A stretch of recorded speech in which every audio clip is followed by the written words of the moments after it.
Stop right there and imagine this. Your passport slams down on that cold immigration counter. Your heart is pounding out of your chest.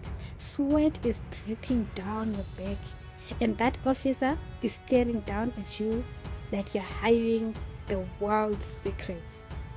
One tiny mistake, one weak answer, and boom, they hit you with that big red denied stamp. Suddenly, security is dragging you away, your suitcase wheels are scrunching across the floor, and you watch your flight take off without you. Your whole dream trip, your creator content plans, all gone in a few seconds. This nightmare hits thousands of travelers every single day at airports. But here's the secret. It all comes down to 7 simple questions.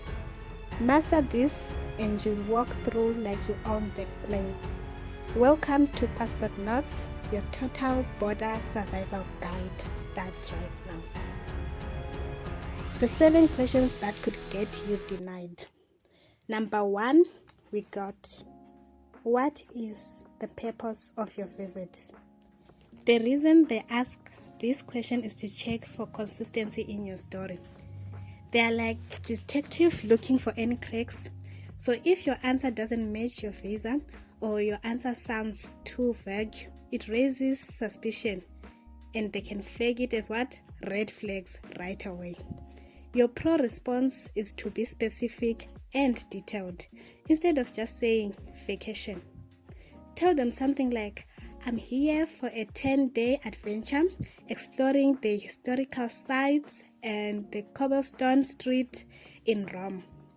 If you have a mix of reasons, it is always recommended that you stick to the main one that is on your visa.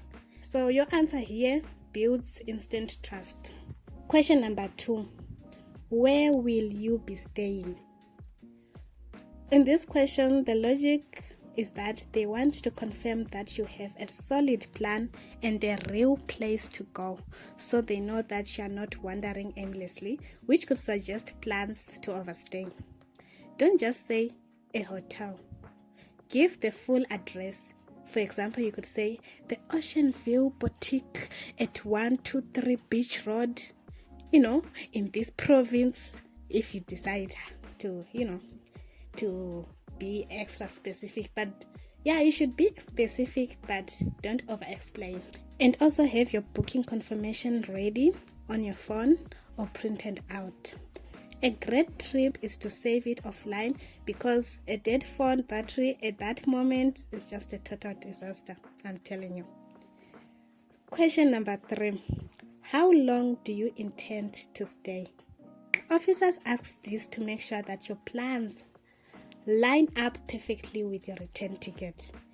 They are watching for any sign that you might try to extend your stay illegally or what. So if your return ticket is in 2 weeks and you tell them, I plan to stay for about 6 months, red flag. You are a red flag to them. So you must give them an exact answer. For example, you could say, I'm staying for exactly 12 days and my flight departs on the 15th of May from gate 27. And you could also have your return ticket right there to show them if they want proof, to make sure that you're not lying to them. Question number 4, what do you do for a living back home? This question is all about providing information that proves to them that you have strong ties to your home country, like a job or studies, so they believe you return instead of staying to work illegally. Mention your specific role to sound more stable and professional.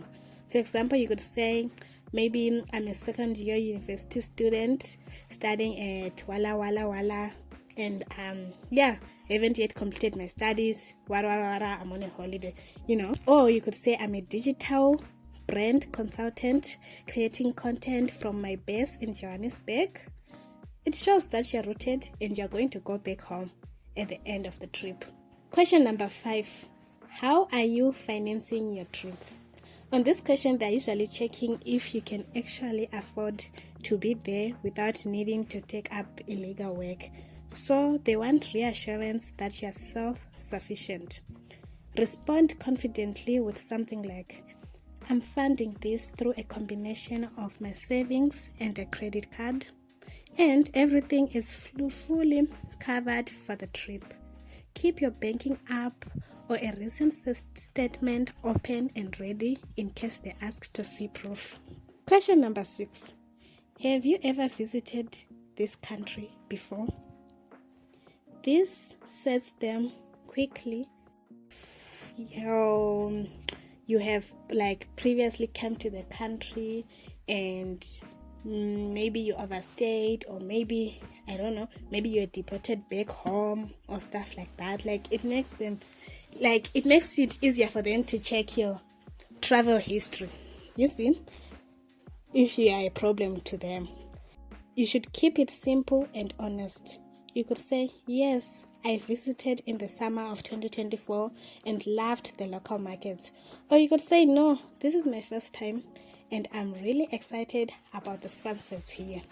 Don't add extra details unless they ask for it, because if you're to add extra details, it would look like you are over-explaining, and over-explaining is equals to what? Equals to suspicion. They will label you what? A red flag, because you are over-explaining too much. It's giving criminal vibe. Anyway, question number 7. Do you have anything to declare? Ladies and gentlemen, this question, be careful of this question. This isn't just a formality. It's about making sure you're not bringing in restricted goods, cash limits, or items like food, weapons, high-value tech without paying duties. Many people's trip end up here because they think it's optional. Be upfront, especially if you're a content creator carrying professional gear. For example, if you have a camera, a drone, a laptop, say yes, I'm declaring my camera equipment and drone for video content. Here, another advice that I want you to take about this question, another advice I have for you is that if you're not sure if the things that you have need to be declared, or you have to declare them or not, or what, or they are just insignificant, it is better to just declare them. Declare everything you have. Everything that you're not sure of, declare. Even the ones you are sure of, maybe the rules have changed. So just declare everything, and then they might tell you, okay, this one you don't need to declare. This one, this one you can declare this. This one you can take it back, no need, and stuff like that. Because you know what? It's better to be safe than to be sorry. So yeah, it's always safer to declare than risking confiscation, fine, or even a ban if they find something during a search. So ladies and gentlemen, I hope you are now prepared for your next trip.